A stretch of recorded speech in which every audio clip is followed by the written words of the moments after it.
Okay, I have an issue right now. In my language arts class, we're learning about food and such, so today we decided to make pasta. And because I'm an overachiever, I wanted to make the most complex pasta ever and spent so much time on it. I probably spent over an hour kneading this dough and making the best looking pasta I could.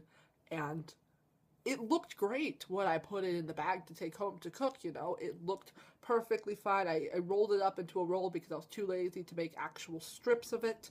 Because I was like, if I just roll it up, it's gonna be fine, right? Okay, so I take it home. It's maybe like 4:30, and I decide, okay, this shouldn't take that long. I'm going to boil some water, and then I'm going to put the pasta in. I'm going to cook it. It's going to be great. I spent all this time on it. It has to be amazing by now. And then I start boiling the water.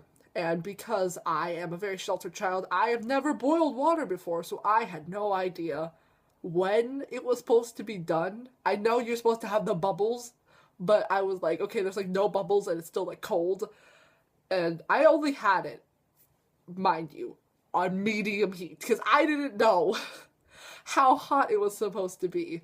I didn't think it had to be that hot for the water to start bubbling. So I put it on medium heat. I leave the top off of it because I'm like, I don't want it to start bubbling and overflowing. Yeah. I leave it there, and then I go into my living room to sit on my phone and wait. I sit there for maybe like an hour or so. Then I go back and then I notice it's not bubbling. It's barely hot. And then I'm like, whoa, what's wrong with this? Why isn't it bubbling? It's been like an hour.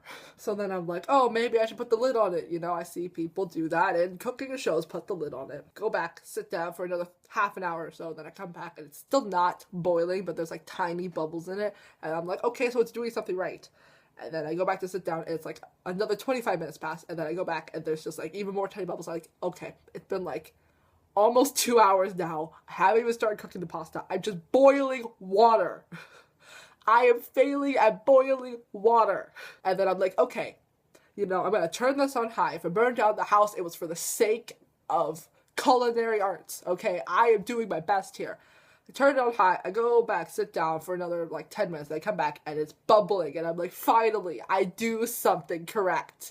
I'm so happy. And then I take the pieces of pasta out of the freezer because I was like, okay, there's egg in this. Gotta put it in the freezer so it kills whatever's in the egg that could mess up the pasta or something. Take it out and I put it into the steaming water. Then I put back on the lid because I'm like, okay, it needs to cook. My teacher told me I have to wait for it to start floating, then I know that's done. By this time, it's maybe like 6 o'clock, 6:30, I think. And then I'm just like, okay, this cannot be my dinner. Because I was planning for that. I was planning, okay, I'm going to cook it. I'm just going to see how it turns out. I'm going to put it in a container when I'm done, and then I'll have it for dinner. It should be fine. But then I was like, okay, it's way too late for this. So I was just going to make myself something else. Then I start making myself my dinner.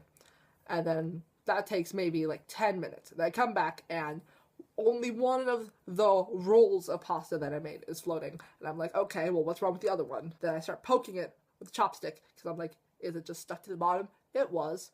Then I start poking it. Then I accidentally touch the water, which is boiling hot now, after I finally learned how to do that. And then I singe my hand, which still kind of hurts. Yeah, not the smartest. But after this is all said and done, I have my dinner ready, and then I have these pasta ready. And they're both floating in the water. I'm like, yes, I did it. It's going to be delicious. I'm going to eat it.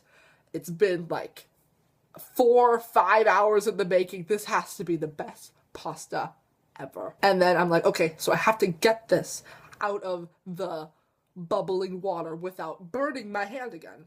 And that was a whole struggle in and of itself. I had to eventually just scoop it with a container because I was like, I can't touch this.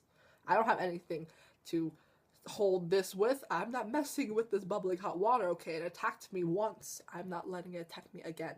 Then I take the pasta up to my room so that I can eat it. And then I'm like, okay, it's gonna be great. And then I touch the pasta. Then I realize one of the saddest things.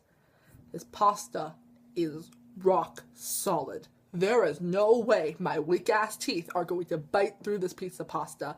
And then I just get so sad, but like I knew this was coming after all these 5 hours of just fails, that this pasta is not going to turn out right. And it didn't. And, you know, the stupid piece of pasta just See, it's not supposed to make that sound. It's like a weird jelly roll, and it's like, this is not how pasta is supposed to be, okay? I'm really sad right now, okay? I'm sorry. Okay, so like, the moral of the story is basically know what you're going to do before you make pasta, or really any food, or at least before you throw 5 hours into it. Know what you're going to do. Otherwise, you're just going to be very disappointed and left with, like, rock hard pasta. And then you're going to be sad. By the way, my name is Sam.